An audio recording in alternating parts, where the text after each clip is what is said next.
अच्छा जी। Question number 3 देखते हैं आज। On 1 July 2010, Miracle Textile Limited acquired a machine on lease from a bank. Detail of lease are as follows. Number 1, cost of machine कितनी है? 20 million. Lease term and useful life is 4 years and 10 years respectively. अब ध्यान से, lease term कितनी है? 4 साल। लेकिन asset कितने साल चल सकता है? 10 साल। अब यहाँ पे बड़ा इंपॉर्टेंट है कि एसेट को 4 साल में डेप्रिशिएट करेंगे या 10 साल में डेप्रिशिएट करेंगे। इसके लिए दो चीजें देखनी पड़ेंगी। नंबर 1, अगर तो ऑनरशिप मिल जाएगी आपको एंड पे, तो फिर तो आप एसेट 10 साल इस्तेमाल कर रहे हैं। ठीक है ना? अगर आपको ऑनरशिप मिल जाएगी 4 साल के बाद, तो फिर तो आपके पास 10 साल ही पड़ा रहेगा ना एसेट। तो फिर आप एसेट को कितने साल में डेप्रिशिएट करेंगे? 10 साल में। लेकिन अच्छा, ऑनरशिप नहीं मिली, लेकिन परचेज ऑप्शन अवेलेबल है आपके पास। परचेज ऑप्शन अवेलेबल है और आपको लगता है कि आप वो परचेज ऑप्शन अवेल कर लेंगे, तो फिर भी एसेट आपके पास कितने साल रहेगा? 10 साल। फिर भी आप उसको क्या करेंगे? 10 साल पे डिवाइड। लेकिन ना ऑनरशिप ट्रांसफर हो रही है ना परचेज ऑप्शन आपके पास है, तो इसका सीधा सीधा मतलब है 4 साल बाद एसेट वापस करना पड़ेगा। तो अगर 4 साल बाद एसेट वापस करना पड़ेगा, तो फिर आपने कितने साल यूज किया? तो फिर डेप्रिशिएट किस पे करेंगे? 4 पे करेंगे, 10 पे नहीं करेंगे। पॉइंट समझ आ गया?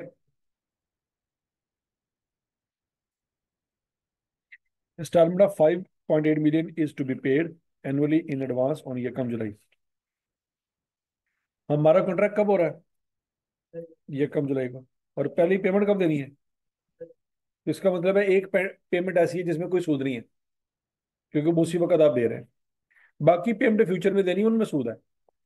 The interest rate implicit in the lease is 15.725879%. Okay. At the end of lease term, MTL has an option to purchase a machine on payment of 2 million. The fair value of the machine at the end of lease term is expected to be 3 million. अब यहाँ पे देखो, वो आपको basically hint दे रहा है कि इसके पास ऑप्शन है कि मशीन परचेज कर लेगा 2 मिलियन की। उस वक्त मार्केट में इसका रेट क्या होगा? तो अब कॉमन सेंस क्या कहती है कि परचेज करेगा कि नहीं करेगा? वो बोलो तो सही। It is reasonably certain at the inception of the lease that lessee will exercise the option to purchase the asset। तो जो लेसी है वो एसेट परचेज कर लेगा। ठीक हो गया जी? तो जब वो एसेट परचेज कर लेगा, तो फिर वो कितने साल इस्तेमाल करेगा? 10 साल। तो फिर डेप्रिशिएट किस पे करेगा? 10 साल पे। MTL depreciates the machine on the straight line method to a nil residual value। Prepare general entries for the year ending 30 June 2011, 12 and 13। अब याद रखिएगा, एंट्रियां पास करने से पहले में दो तीन काम करने पड़ने हैं। कौन सा? सबसे पहले लीज पेमेंट, फिर प्रेजेंट वैल्यू लीज पेमेंट, फिर टेबल। तो टेबल बनेगा तो एंट्रियां ठीक होंगी। ये जरा तीन काम जल्दी कर लें।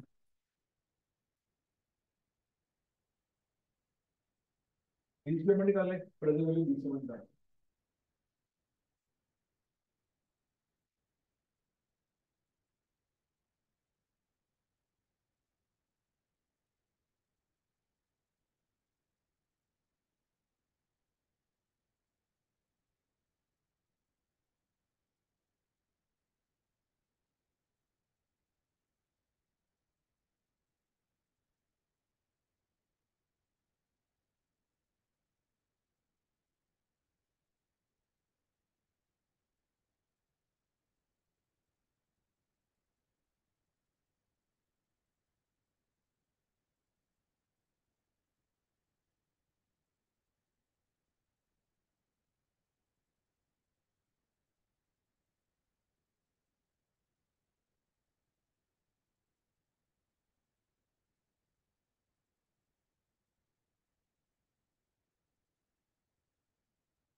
हाँ भाई, लीज पेमेंट निकालिए।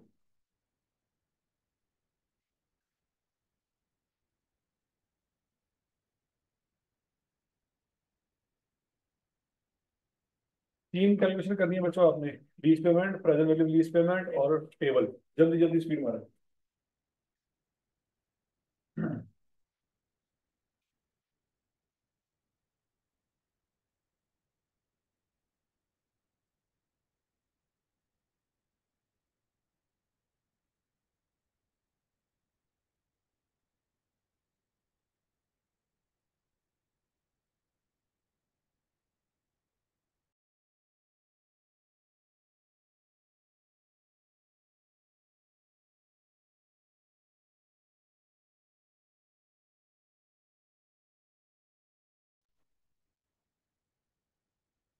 लीज पेमेंट कितनी आती है बच्चों?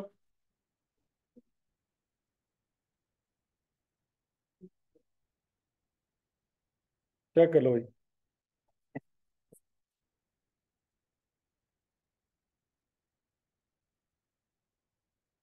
5.8 की चार किस्तें हैं, ठीक हो गया। लेकिन एंड पे उसने 2 मिलियन और भी देने हैं। सोचो सोचो सोचो सोचो सोचो। 5.8 मिलियन की चार किस्तें तो उसने पे करनी है। लेकिन हमने स्टार्ट में ये तय करना है कि ये परचेज करेगा कि नहीं करेगा।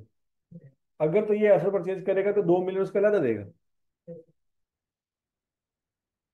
समझ आ गई बात? तो बच्चों, फिर लीज पेमेंट में सिर्फ वो किस्तें नहीं आनी, वो जो एंड पे 2 मिलियन देना वो भी आना है। तो 5.8 मिलियन इंटू 4 प्लस 2 मिलियन, तो टोटल पैसे कितने बन जाएंगे? 25.2 मिलियन। अब निकालिए present value of lease payment.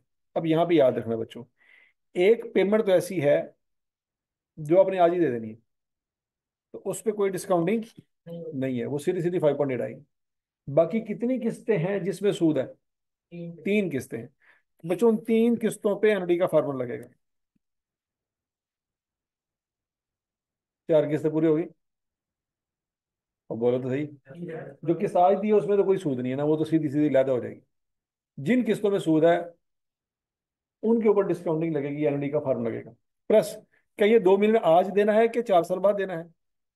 तो फिर इसमें भी सूद है, इसको भी 4 साल पीछे लेके आएंगे। लेकिन इसमें फार्मूला लगेगा वो कंपाउंडर्स वाला, एनओडी वाला नहीं लगेगा। क्यों? क्योंकि 2 मिलियन की चार किस्तें नहीं है, एक ही किस्त है। तो वो उस पर कंपाउंडर्स का फार्मूला लगेगा। कैलकुलेशन कर ली बच्चों? इसकी कैलकुलेशन करें तो बच्चों आंसर आ जाएगा आपका 20 मिलियन।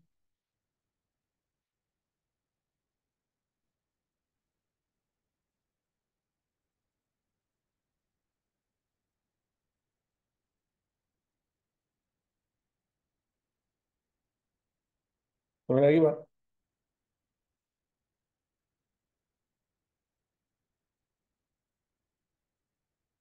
तो अगला काम बच्चों करना है कि आपने क्या करना है, टेबल बनाना है। क्या बनाना है? टेबल। टेबल जरा बनाए, शाबाश। बन गया? मैच करें जरा। अल्टीमेटली एंड पे जीरो होना चाहिए।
पेपर बंद करी।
अच्छा जी बच्चों, टेबल बन गया सबका?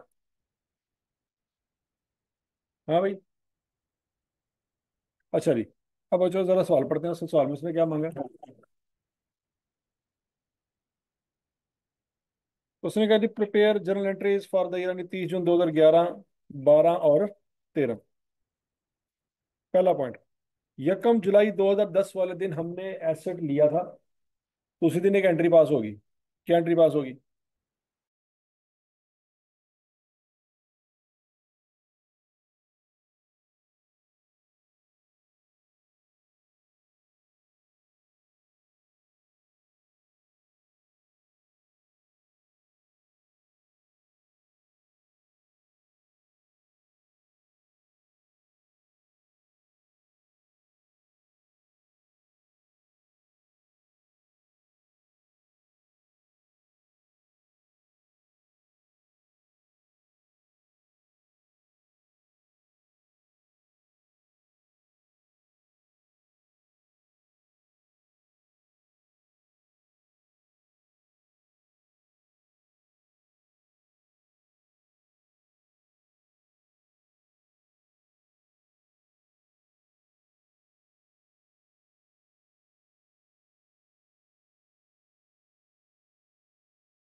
राइट टू यूज डेबिट और lease liability credit, present value of lease payment में एंट्री होगी बच्चों।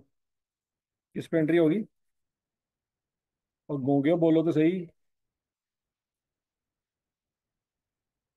अच्छा जी, जिस दिन आपने कॉन्ट्रैक्ट किया उसी दिन आपने उसको पहली पेमेंट पकड़ा दी, ऐसी है ना, एडवांस। क्या एंट्री करेंगे? क्या उसमें कोई सूद शामिल है? कोई सूद शामिल नहीं है, वो सारे के सारे पैसे लोन में से माइनस हो जाएंगे। लीज लायबिलिटी डेबिट और कैश क्रेडिट, इसमें कोई इंटरेस्ट नहीं है। ठीक हो गया जी? फिर बच्चों, साल खत्म होगा तो क्या करेंगे? डेप्रिसिएशन चार्ज करेंगे। डेप्रिसिएशन एसेट की वैल्यू कितनी है? 20 मिलियन। किस पे डिवाइड करेंगे? 4 पे के 10 पे? 10 पे क्यों? वो परचेज कर लेगा, 10 साल इस्तेमाल करेगा। तो बच्चों फिर हम पहले दिन से ही उसको 10 पे डिवाइड करेंगे। तो 20 मिलियन को 10 पे डिवाइड करेंगे, डेप्रिसिएशन आती है 2 मिलियन। क्या एंट्री पास करेंगे? डेप्रिसिएशन एक्सपेंस डेबिट और एक्यूमुलेटेड डेप्रिसिएशन क्रेडिट। ठीक हो गया? अब साल के एंड पे बच्चों, अब 30 जून पे खड़े हैं, साल का एंड तो आ गया है, लेकिन पेमेंट होनी है 1 जुलाई को। पेमेंट कब होनी है? 1 जुलाई को। 12 महीने गुजर चुके हैं, सूद पड़ गया, लेकिन क्या सूद दिया? सूद दिया नहीं है, लेकिन पड़ता तो है। तो अक्रूवल का पॉइंट आता है, अक्रूवल्स एंड प्रीपेमेंट्स। सूद का खर्चा पड़ तो गया है, लेकिन सूद की पेमेंट नहीं की। तो अगर खर्चा पड़ जाए और पेमेंट ना करें, क्या एंट्री करते हैं? एक्सपेंस डेबिट और पेएबल क्रेडिट। तो बच्चों वही एंट्री यहाँ पे करेंगे। हमें सूद पड़ गया 2.23 मिलियन का। यही है ना? ये 14.2 मिलियन में के ऊपर रेट लगेगा कितने परसेंट? 15.72%।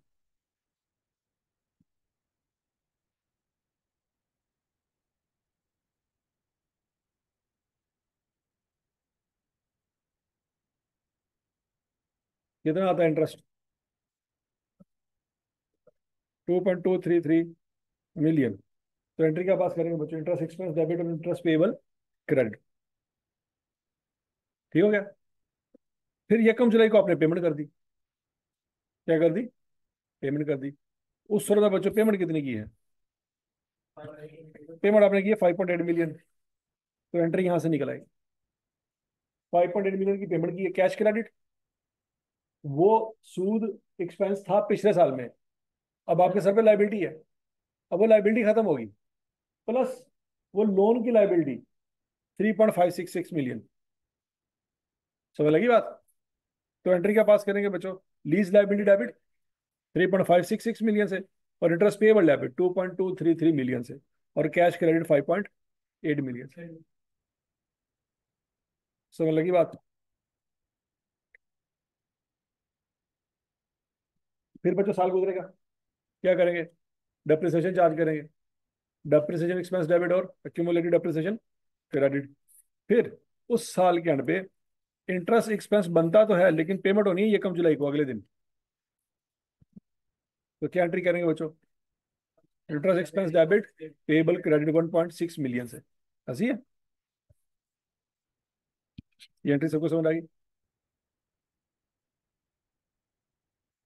फिर उसके अगले साल 1 जुलाई वाले दिन पेमेंट होनी है। तो एंट्री आपके सामने लिखी हुई है। पेमेंट कितनी होनी है? तो कितना इंटरेस्ट है जिसकी लाइबिलिटी बुक की हुई है? वो इंटरेस्ट पे कर देंगे? No sir.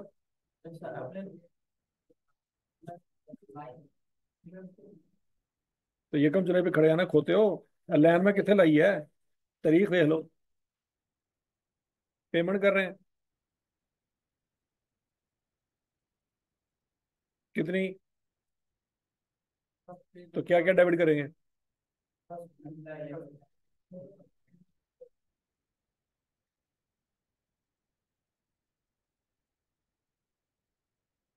लीज लाइबिलिटी 5.8 से।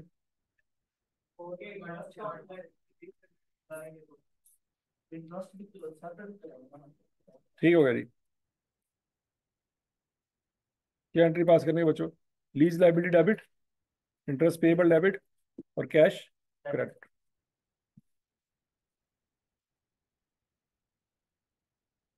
ठीक हो गया? फिर बच्चों ये वाला साल गुजरेगा, तो क्या करेंगे? डेप्रिसिएशन चार्ज करेंगे। डेप्रिसिएशन एक्सपेंस डेबिट और एक्यूमुलेटेड डेप्रिसिएशन क्रेडिट। फिर इस साल के एंड पे कितना बनता है? 1.023 interest expense debit payable credit. ऐसी है? ये मांगा था ना सर, 11, 12 और 13 की एंट्रियां पास करें। अच्छा जी, समझ आ गई एंट्रियां। पार्ट बी में उसने क्या मांगा? Prepare relevant extract of the statement of financial position and related notes with the statement of financial statement for the 30 June 2012 along with comparative. अब 12 आपका करंट ईयर होगा बच्चों, तो कंपैरेटिव ईयर कौन सा होगा? 11। अब बस बैलेंस शीट बना के दिखा दे मुझे जरा जल्दी जल्दी। क्या एंट्रियां पास की हुई हैं आपने बच्चों? अगर आपने एंट्रियां पास की हुई हैं तो मुझे जरा बैलेंस शीट बना के दिखाएं, जल्दी करें।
हाँ भाई, बैलेंस शीट होगी इस सारी बनानी थी। जो 12 एंड होगा वो किस तारीख पे एंड होगा? 30 जून 12 पे एंड होगा। तो 30 जून 12 वाले दिन हमारे टोटल लाइबिलिटी कितनी थी? 30 जून 12 वाले दिन ये थी। लेकिन इसको इकट्ठा तो नहीं ले सकते, इसके दो टुकड़े करेंगे। कौन कौन सा? ये करंट लाइबिलिटी और ये नॉन करंट लाइबिलिटी। तो यहां तक की बात में लगी।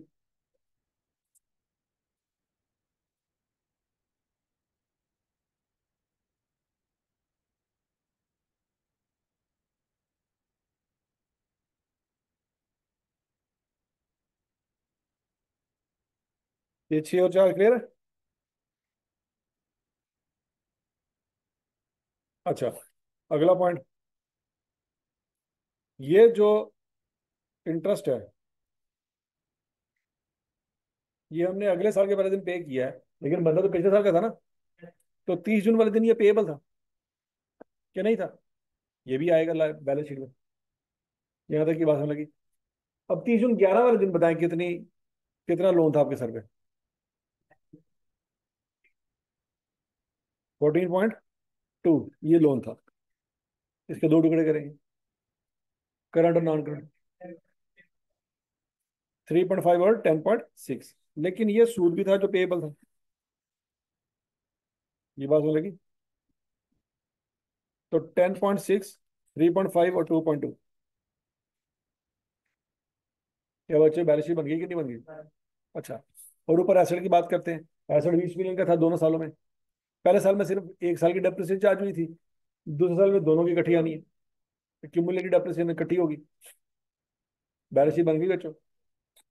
अब कल बच्चों हमने एक टैक्स पढ़े थे, याद है कुछ कुछ? एक टैक्स में पढ़ा था कि सबसे पहले तो आइए 16 वाला नोट आएगा, याद है कुछ कुछ? तो बच्चों Miracle Textile note to the account for the year end 30 June 2012। और 2011 और 12 में बच्चों हम क्या करेंगे? ये नोट बनाएंगे।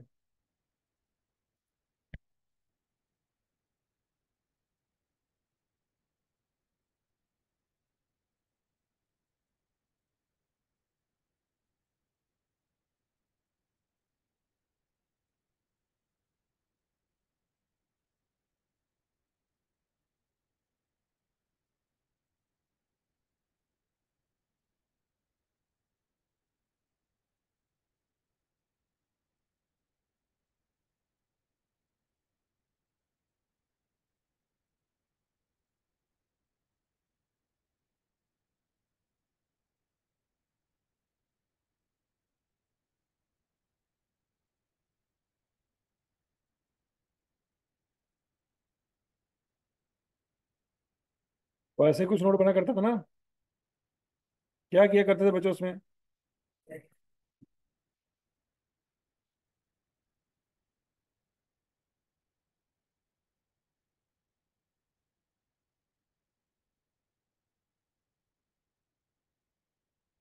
2011 में ओपनिंग बैलेंस कितना था? कोई भी नहीं था। क्यों?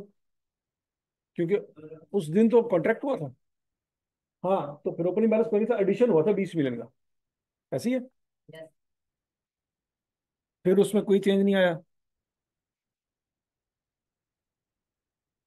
क्लोजिंग बैलेंस भी क्या होगा बच्चों? वही होगा। ऐसे ही है। अच्छा, फिर एक्यूमुलेटेड डेप्रिसिएशन की बात करते हैं। ओपनिंग बैलेंस ऐसा नहीं था, तो फिर एक्यूमुलेटेड डेप्रिसिएशन भी नहीं होगी। फॉर डेप्रिसिएशन कितनी चार्ज हुई थी? 2 मिलियन। तो क्लोजिंग बैलेंस भी बच्चों फिर क्या होगा? 2 मिलियन ही होगा।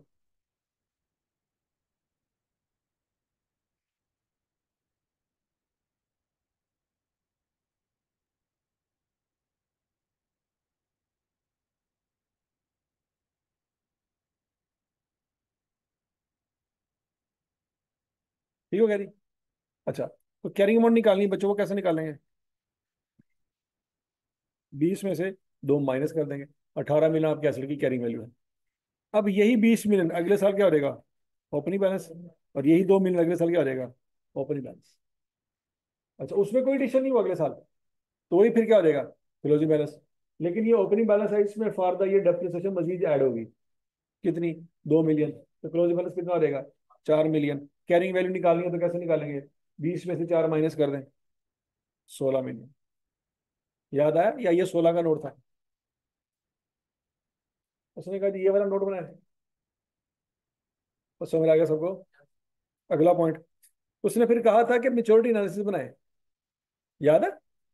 फ्यूचर में जो पैसे देने हैं, सूद समेत या सूद निकाल के? कल पढ़ा सी कल। याद करो, याद करो। यहाँ पे कल चीजें कुछ पढ़ाई थी, ये डिस्क्लोजर याद है कुछ कुछ? ये तो हमने बना लिया है। अब आगे पढ़ो क्या लिखा हुआ। ये तो रिवैल्यूएशन वाला पॉइंट है, ये तो नहीं आना फिलहाल। तीसरा पॉइंट क्या था? विदाउट डिस्काउंटिंग, ताकि शेयर होल्डर को पता लगे कि एक्चुअल में कितने पैसे देने। ठीक है जी। क्या बच्चों एक किस्त हम 2011 में दे चुके हैं कि नहीं दे चुके? बोलो बोलो बोलो। तो पीछे कितनी किस्तें रह गई हैं? 3। तो 3 किस्तें लिखेंगे। एक किस्त आपने देनी है अगले साल, एक उससे अगले साल, और एक उससे अगले साल। लेकिन जो आखिरी किस्त देनी है ना बच्चों, उसके साथ 2 मिलियन और भी देना है। Purchase option. तो फिर आखिरी किस्त में वो 2 मिलियन जमा करके लिखेंगे, क्योंकि वो दोनों पैसे सेम डेट पे देने हैं।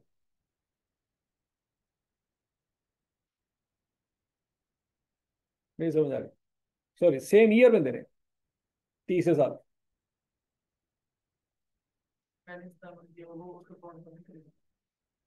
दे चुके हैं ना? दे चुके हैं कि नहीं दे चुके? ये देखिए यहाँ पे क्या लिखा हुआ है।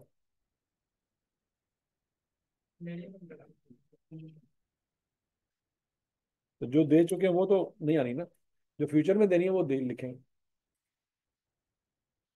तो समझ लगी बात?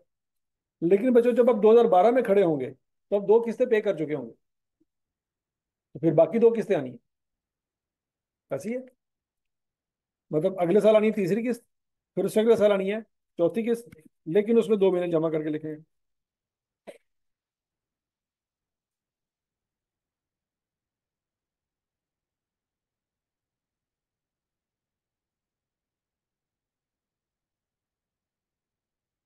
समझ आई बात? बोलो तो सही। अच्छा बच्चों, अब नीचे 5 चीजें और लिखी हुई थी। क्या क्या थी भला? कल पढ़ी थी।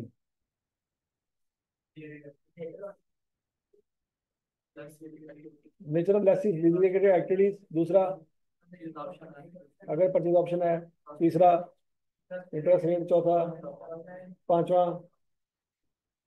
ठीक है जी बच्चों, 5 बातें यहाँ पे लिखेंगे, अब जरा पढ़ के देखो। The Lesi has entered into A lease agreement with bank for machine. ये लीजिंग एक्टिविटीज पूरी होगी। नेचर ऑफ लीजिंग एक्टिविटी में बस यही लाइन लिखनी है कि भाई इस कंपनी का फलां कंपनी के साथ लीज का कॉन्ट्रैक्ट हुआ है, बस। क्लियर। दूसरी बात क्या बतानी है जी? Purchase option. अब दूसरा जुमला पढ़ के देखो। Lessee has purchase option of 2 million to acquire machine at the end of lease term which is 4 years। दूसरी बात भी होगी बच्चों, पहली होगी, दूसरी भी होगी। अब तीसरी बात है इंटरेस्ट रेट। आगे अगली लाइन पढ़ के देखो। Interest rate implicit in the lease is 15.72%। समझ लगी बात? तीसरी बात भी होगी बच्चों। चौथी बात क्या है? Amount of installment. अब आगे देख लो। Lease payment of 5.8 million is to be paid in advance each year. ठीक है जी बच्चों, इसमें बताना लीज पेमेंट कितनी थी और ये एडवांस में है कि एंड पे, ये भी बता दिया। अब पांचवी बात क्या बतानी है? रिस्ट्रिक्शन। अब आखिरी पॉइंट पढ़ के देखो। There is no restriction imposed by bank in this lease. सवाल साइलेंट है तो अज्यूम फिर यही करेंगे कोई रिस्ट्रिक्शन अगर होती तो बता देता। उसे नहीं बताई, इसका मतलब है कोई रिस्ट्रिक्शन नहीं है। ये 5 लाइनें समझ आ गई बच्चों? ये सारी लाइनें जुबानी लिखनी है। पढ़ लो इसको 2 मिनट, फिर जुबानी लिखो। 5 बातें इकट्ठा लगा लो।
हाँ जी, हो गए।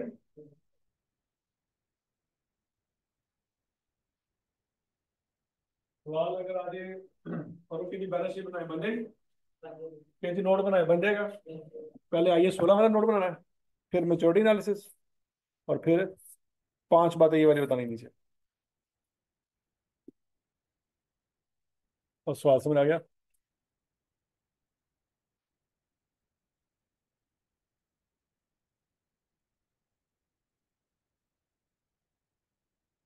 अब बच्चों अगला सवाल देखते हैं।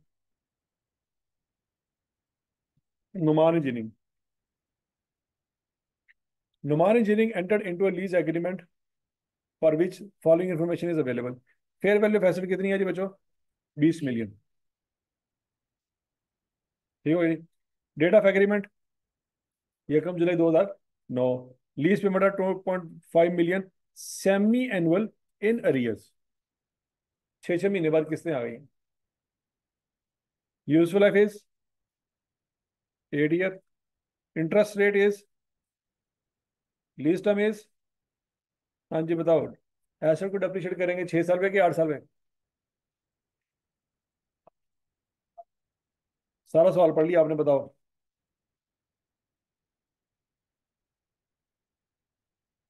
सारा सवाल आपके सामने लिखा हुआ। एसेट को डेप्रिशिएट करेंगे 6 साल में कि 8 साल में? 6 साल में। क्यों? कोई परचेज ऑप्शन नहीं है, कोई ऑनरशिप के ट्रांसफर की बात नहीं की गई, तो इसका मतलब है 6 साल बाद ये एसेट वापस करना पड़ेगा। समझ लगी? अगला पॉइंट। अगर बच्चों सेमी एनुअल किस्तें हो ना, तो क्यूएम में आपने फार्मूला पढ़ा था अगर आपको याद हो। R into 1 - 1 + R/M। याद आ रहा है कुछ कुछ? अगर किस्तें एनुअल ना हो, R/M किया करते थे। सेमी एनुअल के लिए एम की वैल्यू 2 होती थी, क्वार्टरली के लिए 4, मंथली के लिए 12। याद आ रहा है कुछ कुछ? तो यहाँ पे चूंकि सेमी एनुअल है बच्चों, तो R/M करेंगे, मतलब R/2 करेंगे। और पावर में भी 2 मल्टीप्लाई होगा। देखो, कॉन्ट्रैक्ट कितने साल का है, किस्तें कितनी देनी है, 12। तो पावर में 6 आना चाहिए कि 12 आना चाहिए, 12 आना चाहिए। समझ आ रही है। करना क्या जी, एंट्रियां पास करनी है। क्या पास करनी है, एंट्रियां। तो एंट्रियां पास करने के लिए 3 वर्किंग करनी है आपने, कौन कौन कौन सी, lease payment, present value lease payment और टेबल। तो दो तो पहले कर लेना जरा जल्दी, कौन कौन सी, लीज पेमेंट और प्रेजेंट वैल्यू लीज पेमेंट निकाल लें।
काफी आंसर।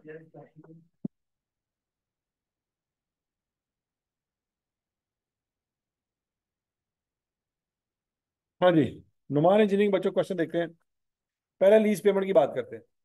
25 लाख पे करना है, 6 साल, और हर साल में 2 दफा। तो बच्चों टोटल वैल्यू बनेगी 30 मिलियन। टोटल वैल्यू कितनी बनेगी, 30 मिलियन। अब प्रेजेंट वैल्यू लीज पेमेंट निकालनी है बच्चों। तो 25 lakh into 1 - 1 plus rate divided by 2 power -2 into 6 over rate divided by 2। तो इससे बच्चों आपकी प्रेजेंट वैल्यू जो आनी चाहिए वो 20 मिलियन आनी चाहिए। आई है कि नहीं आई, कैसे, ये जरा तरीका देख लो। 25 लाख ब्रैकेट 1 - 1.1371 पावर -12 ऐसी है, divide by 0.13731 divided by 2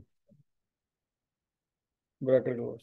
clear हो गया जी, इक्वल है। तो इसमें आपने डिवाइड नहीं किया ना, और वो रन करना, 12 का पावर है। चलो 5.2 डिवाइड करना है, पावर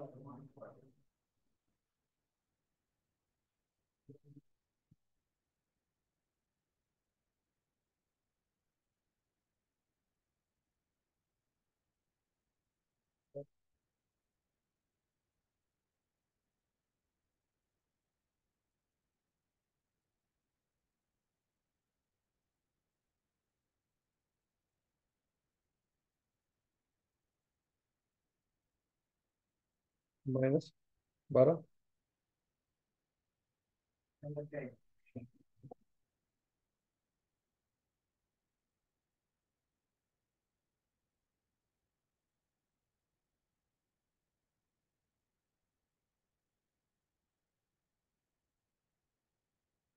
अब आएगा ये। ठीक है जी। अब जरा देखो बच्चों, 199998835। तो अप्रोक्सीमेटली अगर देखें तो 20 मिलियन बन जाता है। कितना बन जाता है, 20 मिलियन। और 20 मिलियन ही उसकी क्या है, फेयर वैल्यू है। यहाँ तक की बात सुन लगी बच्चों। तो हमारा टेबल शुरू होगा 20 मिलियन से। कब से शुरू होगा, 20 मिलियन से। और इसमें 12 किस्तें चलनी है। तो 12 किस्तें लिखने का फायदा कोई नहीं, 12 किस्तें लिखने का फायदा कोई नहीं। हमें अल्टीमेटली पता है कि यहाँ पे 0 आना चाहिए, याद है ना। अच्छा, हमें अल्टीमेटली पता है बच्चों के पहले कॉलम का जो टोटल है वो लीज पेमेंट के बराबर आएगा। और लीज पेमेंट कितनी है, 30 मिलियन। हमें अल्टीमेटली पता है कि दूसरे कॉलम का जो टोटल है सूद के बराबर आएगा। 10 मिलियन। और हमें पता है कि अल्टीमेटली तीसरे कॉलम का जो टोटल है वो प्रेजेंट वैल्यू लीज पेमेंट के बराबर आएगा, वो कितना है? 20 मिलियन। ये तो हमें पता होना चाहिए। ये लीज पेमेंट और ये present value of lease payment, ये पता लग गया। लेकिन 12 किसे सारी की सारी लिखने का फायदा कोई नहीं। क्यों? क्योंकि हमने देखना है सवाल में हमने मैक्सिमम कहाँ तक जाना है, 10 तक जाना है और 11 तक। तो 11 तक की कैलकुलेशन कर ले, या हद है 12 तक की कैलकुलेशन कर ले, एक साल एक्स्ट्रा कर ले। लेकिन 13, 14, 15, 16 की करने की क्या जरूरत नहीं। नहीं समझ लगी बात? ठीक हो गया बच्चों? अब यहाँ पे देखते हैं। 20 मिलियन से आपका टेबल शुरू होगा, 1 जुलाई 2009। ठीक हो गया जी? अब क्या आपने किस्तें एडवांस में दी हैं कि एंड पे दी हैं? एंड पे दी हैं, एरियर्स। इसका मतलब है पहली किस्त आपने शुरू में नहीं दी, 6 महीने बाद दी है, तो उसमें सूद शामिल हो जाएगा। तो 20 मिलियन का लेंगे बच्चों 13.73%। लेकिन जो भी आंसर आएगा उसको दो पे डिवाइड करेंगे। क्यों? 13.73 किया तो साल का सूद निकला है। हमें साल का सूद नहीं चाहिए, 6 महीने का चाहिए, क्योंकि 6 महीने बाद तो पेमेंट कर रहे हैं। तो बच्चों आंसर निकालें। 13,731,000। नहीं समझ लगी बात?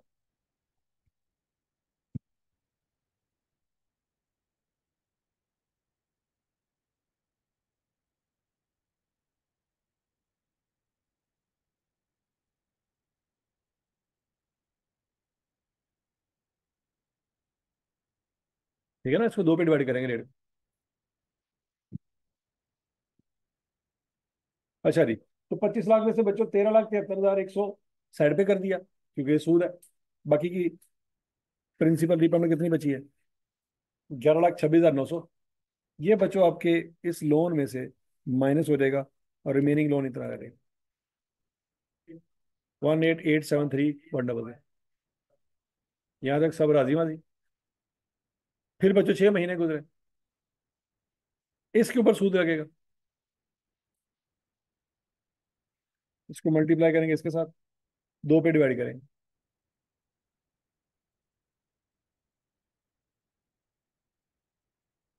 करें जरा।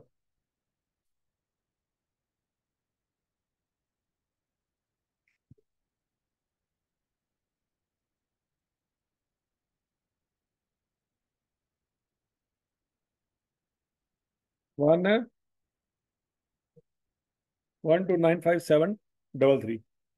ठीक हो गया? 25 लाख में से बच्चों सूद साइड पे कर दें, तो कितना लोन रहता है पीछे?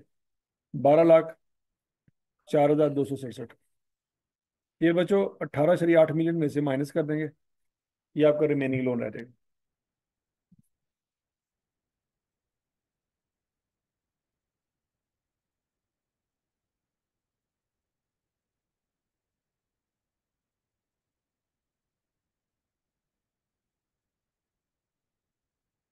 बाकी कैलकुलेशन कर सकते हैं बच्चों आप?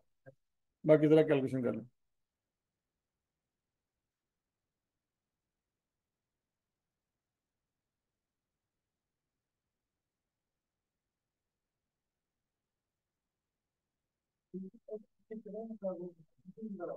बस यहाँ पे टेबल बना लेना पहले, ठीक है ना? लेकिन आप अपनी कैलकुलेशन करें, इसको तो देखो, ताकि आपको टेबल बनाना आगे सीखना।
अभी देखते हैं, देखते हैं।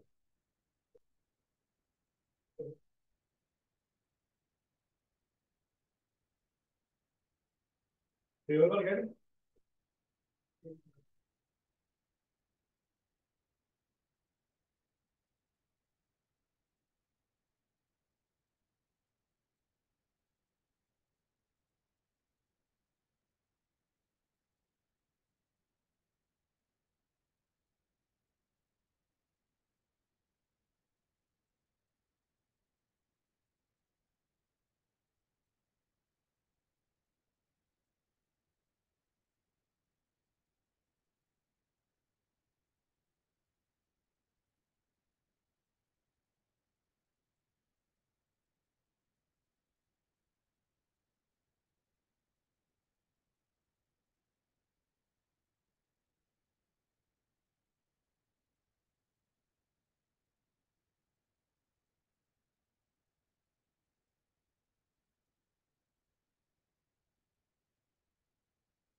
हाँ जी। टेबल बना लिया जी। अच्छा जी। अब उसने क्या पढ़ा कहा था? एंट्रियां पास करें लस्सी की किताबों में, 30 जून 10 और 30 जून 11 के लिए। अच्छा जी, सबसे पहले एंट्री क्या होगी? Right use debit, lease liability, credit. ठीक हो गया। यकम जुलाई 2009 को ये एंट्री कब होगी? यकम जुलाई 2009 को।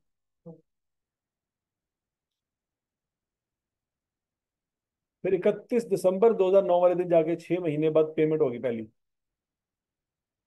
ऐसे ही है। अच्छा, उस पेमेंट में क्या डेबिट करेंगे क्या क्रेडिट करेंगे, ये आपके सामने लिखा हुआ है।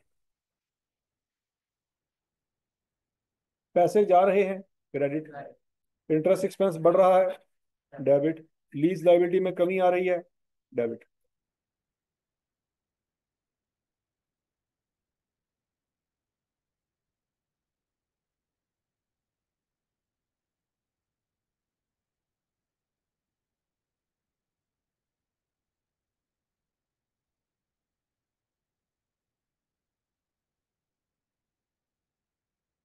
एंट्री समझ आ गई थी? 31 दिसंबर 2009 वाली एंट्री क्लियर है? अब बोला तो सही।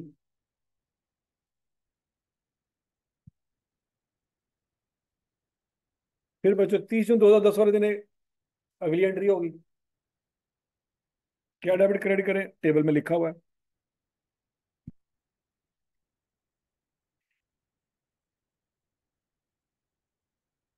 कैश क्रेडिट होगा 25 लाख से, इंटरेस्ट एक्सपेंस डेबिट 12,95,000 से, और लीज लाइबिलिटी डेबिट 12,04,267 से।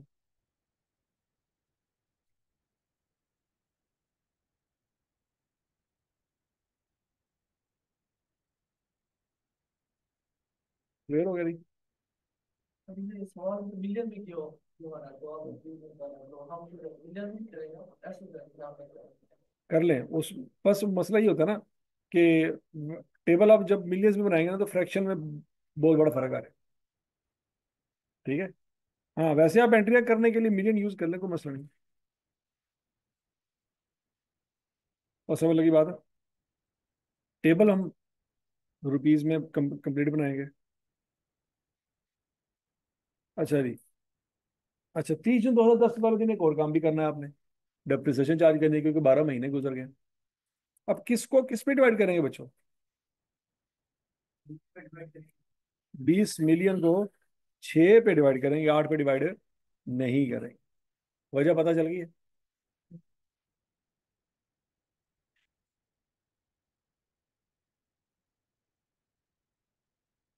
तो 20 मिलियन डिवाइडेड बाय 6,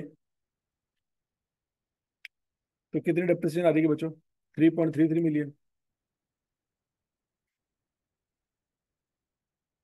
समझ आएगी बात है? 2010 की एंट्री सारी क्लियर है? अगर बच्चों मैं आपसे कहूँ कि 2011 की एंट्री पास करें, कर सकते हैं?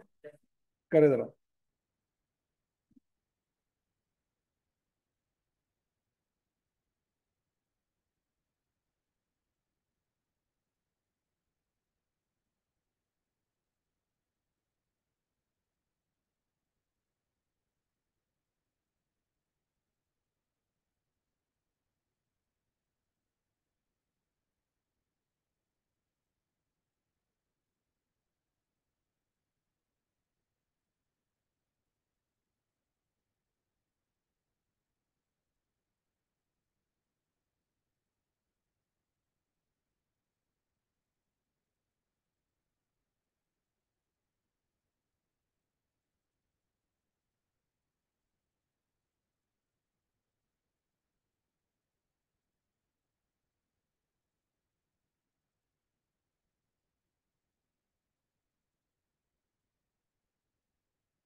हाँ जी।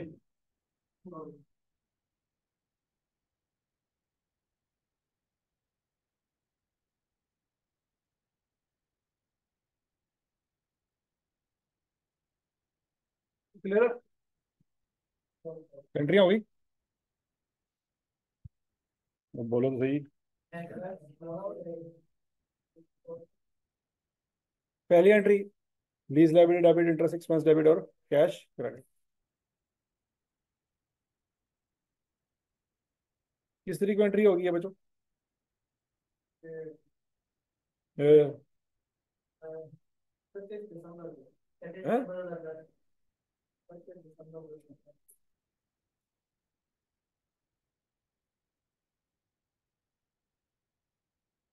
ठीक हो गया। दूसरी एंट्री 30 जून 2011, और उसी दिन एक और एंट्री भी होनी है डेप्रिसिएशन की। क्लियर है। अच्छा जी, पार्ट ए समझ आ गया सबको? वो पार्ट ए क्लियर है। पार्ट बी, फाइनेंशियल पोजीशन के एक्सट्रैक्ट्स बनाने हैं, बना लेंगे। अब यहाँ पे बच्चों ट्विस्ट है, वो जरा ध्यान से समझिएगा। एसेट तो आप आराम से लिख लेंगे, एसेट माइनस एक्यूमुलेटेड डेप्रिसिएशन। 2010 में एसेट 20 मिलियन का था, डेप्रिसिएशन चार्ज हुई 3 मिलियन की, माइनस कर देंगे, कैरिंग अमाउंट आ जाएगी। असल से आपका पढ़ना है आपको लीज लाइबिलिटी में। अब जरा ध्यान से बच्चों, 30 जून 2010 वाले दिन आपके सर पे टोटल कर्जा कितना था? ये है टोटल। ऐसे ही है, लेकिन इकट्ठा तो नहीं ले सकते, इसके टोटे करेंगे। अब इसमें करंट पोर्शन कितना है, नॉन करंट पोर्शन कितना है? अब याद रखना बच्चों, ये दो किस्तें हैं जो आपने अगले साल में देनी है, तो ये दोनों किस्तें करंट पोर्शन है, क्योंकि अगले 12 महीनों में दो किस्तें पे होनी है। यहां तक की बात लगी? तो फिर नॉन करंट पोर्शन कौन सा है? जो दूसरी किस्त के बाद देना है, वो 15 मिलियन। नहीं समझ आ रही बात? क्लियर है। ऐसा ना हो कि तुसी दो नॉन करंट तो दो करंट। समझ आ रही है? ये आपने बात याद रखनी है। अच्छा, अगर बच्चों साल में क्वार्टरली पेमेंट हो, तो चार आपकी करंट लाइबिलिटी में आएंगी, और नॉन करंट में चौथी के सामने जो लिखी होगी वो नॉन करंट लाइबिलिटी। क्या ये बात समझ आ गई सबको? ये एक नया पॉइंट है, जिससे पहले हमने किसी सवाल में नहीं देखा। अच्छा जी, 2011 की अगर हम बात करें बच्चों, तो ये दो क्या हो जाएंगी? Current liability. और ये क्या हो जाएगी? Non current liability.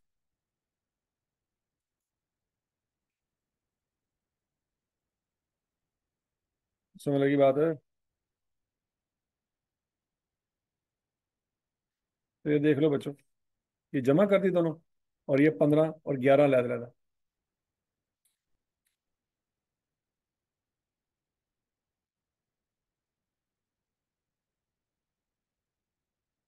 क्लियर हो गया सबको? कौन सा सवाल किया आज हमने?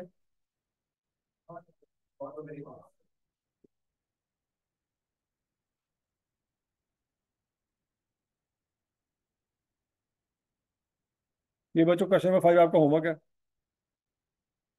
और एक क्वार्टरली पेमेंट है।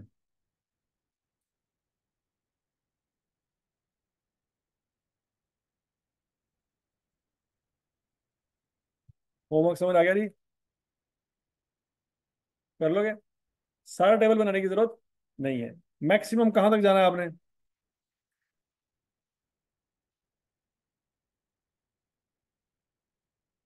ठीक है जी, बस यहाँ तक जाना है बस। और 4 मिनट के बोलो।